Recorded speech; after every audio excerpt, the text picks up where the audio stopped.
Welcome back to another exciting installment of learning about the financing agreement via video. I hope these little segments have been helpful. As you have seen, the intention is just to give you a tidbit of information about these concepts, to introduce them to you before you peruse through the loan agreement, to review this type of provision in practice, and then before we have a chance to work with them together in class time. So let's review really quickly what we've seen so far in the loan agreement. We've seen the cover page, the table of contents, the preamble, the recitals, all of which are very exciting, but as you know, barely create any legal obligations at all. And the most important thing to come out of those sections really is the listing of the parties who are the obligated parties under the particular agreement and who are the parties who have the rights running to them under the particular agreement. We've created privity through the preamble, and we've finalized the privity when we have those parties sign the document at the end of the agreement. Moving on, we have the definition section, which we continue to work with the entire time that we're drafting. And then we moved right into the financing provisions. And that is a very dense Article 2, which contains the provisions where the lenders become committed and obligated to lend to the borrower, subject to the borrower satisfying certain qualifications and conditions, where the borrower agrees once it's borrowed to repay those amounts in a certain way that's been agreed upon, to pay a certain amount of interest on the amounts it's borrowed throughout the course of the loan, and to prepay the loan in certain amounts if certain events have to happen. All of those provisions help ring fence and identify the level of risk for the transaction. You can see the level of risk quantified in the interest rate. It goes up if the transaction's riskier. It goes down if it's less risky. And likewise, you can see the level of risk being reacted to through the prepayment section. And by that, I mean that we have prepayment events that are structured as voluntary prepayments. That's when the borrower gets to choose to prepay the loan earlier than it's scheduled to do so. But we also have the mandatory prepayment rights. And those mandatory prepayment rights are the times when the borrower is obligated to make payments on the loan earlier than it otherwise would have. It may be a partial prepayment or a prepayment in full, depending on the event, but those events are definitely going to be responsive to something occurring where the level of risk agreed to in the transaction has changed. It has increased for the lenders, and therefore the borrower has to compensate the lender by repaying some of the loan on an advanced basis. So again, the entire financing provision is the establishment of the commercial terms and really what I would consider sort of the more quantitative terms of the loan agreement. We move on to the other sections of the loan agreement where we're really continuing to make sure the level of risk is as the parties have agreed to. That first section that I would consider more of a legal section would be the conditions precedent, and those were the conditions that had to be satisfied before significant credit events could occur, whether it's the signing of the agreement in the first place or the drawing of the money or multiple drawings of the money. But those conditions would have to be satisfied upon each of those significant credit events. And again, you could also have subsequent conditions that have to be satisfied post significant credit event, but normally they're pre. And if they are post, we typically have a reason why they need to be post, and we also have a consequence if those things don't occur. After conditions precedent, we moved on to representations and warranties. Somewhat like conditions, these are things that kind of happen once and only once, in connection with each significant credit event. Conditions have to be satisfied before. Reps and warranties are statements of fact that are made as of a particular date, and that particular date is typically connected to the significant credit event. So you have reps and warranties, and they'll be made each time you have a significant credit event. The first time they're made, you're actually making the reps and warranties. Typically, if you make them again at another later significant credit event, we call it bringing down the reps and warranties. We say they still are true as of that next date. So we see those statements of fact, fundamental assumptions of the transaction stated in the documents and told and certified to be true by the borrower. So the lenders have acknowledged that they're relying on them, the borrowers have acknowledged that the lenders are relying on them, and they're saying they are in fact true as of the date the agreement is signed, and then as of each borrowing date in the case of a loan. So that's where we stand so far. We're moving on now. As I said, conditions precedent, those happen before anything kind of important arises.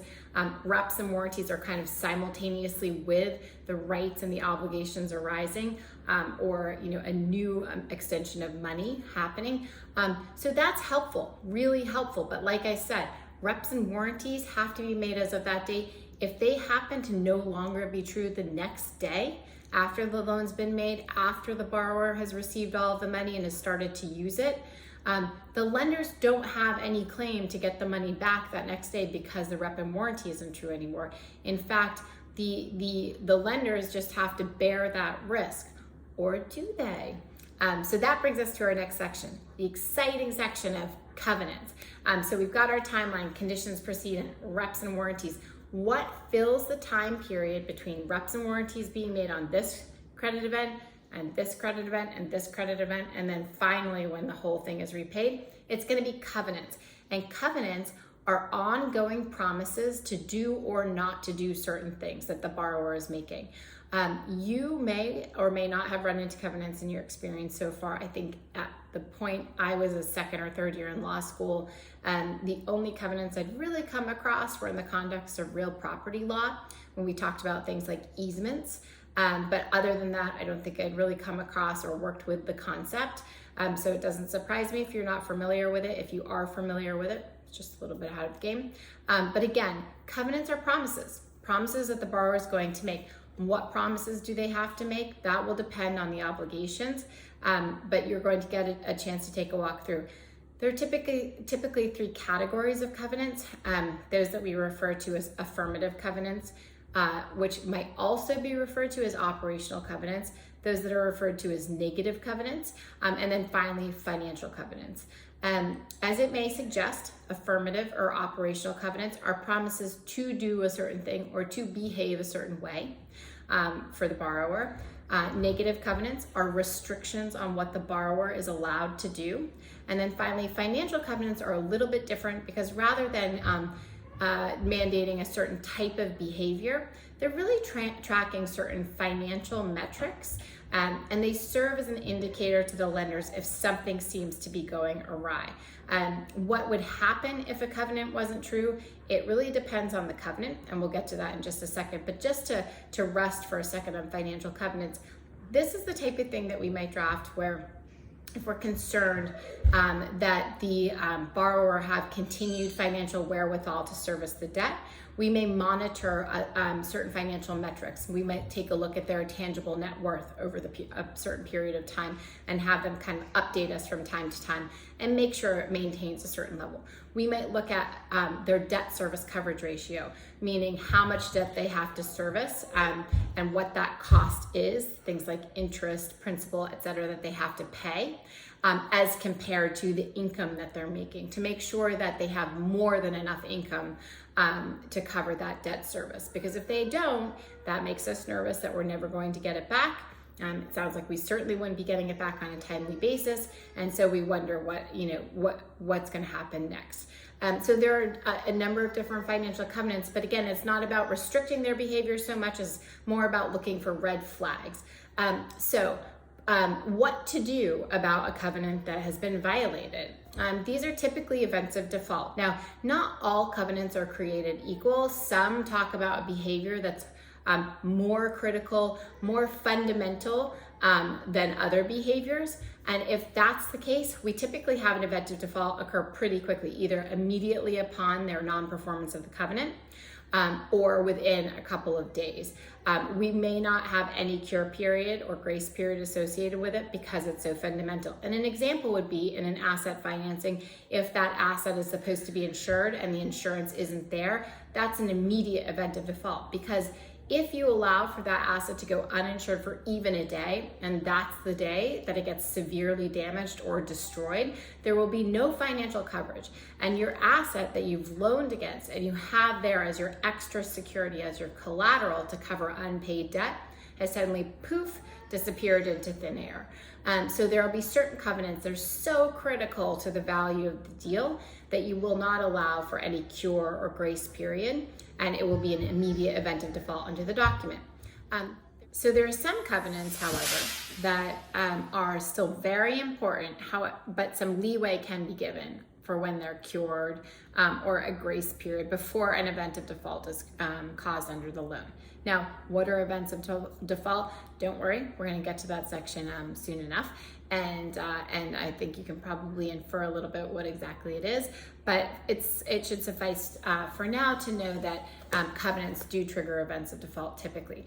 Now, finally, and an example of an event of default that might not trigger a covenant that might not trigger an event of default right away might be the failure to deliver financial statements. So you'll have a covenant, an obligation to deliver financial statements within a certain period of time. And if you don't do so within that period of time, it would be an event of default. However, we might offer a grace or a cure period to allow them to deliver the financial statements a little late. Yes, the information in the financial statements might be a little bit concerning, but if we're really worried about that kind of from a fundamental perspective, then we're going to go ahead and put a financial covenant into the agreement so that we can make sure that no matter when we get the information, they're always obligated to meet certain financial parameters. And finally, that brings me to the financial covenants. What exactly happens if you don't satisfy a financial covenant? It really depends how you prepare it. Sometimes these things are prepared to kind of give you a red flag that something bad is about to happen, so you can sort of prepare yourself, start the conversations with the borrower. Sometimes they're structured as events of default. So if you fail the financial covenant, then you would have an event of default occur. Sometimes they're structured so that the repayment mechanism changes, so that post financial covenant breach, you start paying back at a more accelerated pace or in a different way that gives the lenders comfort that they're still going to get their money back in a meaningful way, but it actually reacts to the fact that their financial situation has changed to a less comfortable zone for you. So those are the types of covenants and sort of how they work. Now, from a drafting perspective, it's really important to think about to fully understand the obligation that you're trying to describe, to understand why you're obligating the borrower to perform or not perform something so that you can draft it correctly. And really, there are 5 or 6 questions that you always want to ask yourself about the obligation before you draft the covenant, and that will assist you in the drafting. Most of these will be directly responded to when you draft, but some of it's important background information. So the questions are really going to be the who, what, where, why, and when, and how of the obligation. You want to make sure you're talking about who is obligated, what are they obligated to do, when are they obligated to do it, how are they obligated to do it, is there a standard of care or some other type of behavior they have to engage in to satisfy that obligation. And when I say why, that's not actually typically something that gets drafted in, but understanding why that obligation is important can help you craft the proper parameters of the covenant. So when you're thinking about what the covenant is supposed to look like, you can think about those questions in your mind and make sure that you're drafting in response to those questions. That will help with the precision factor.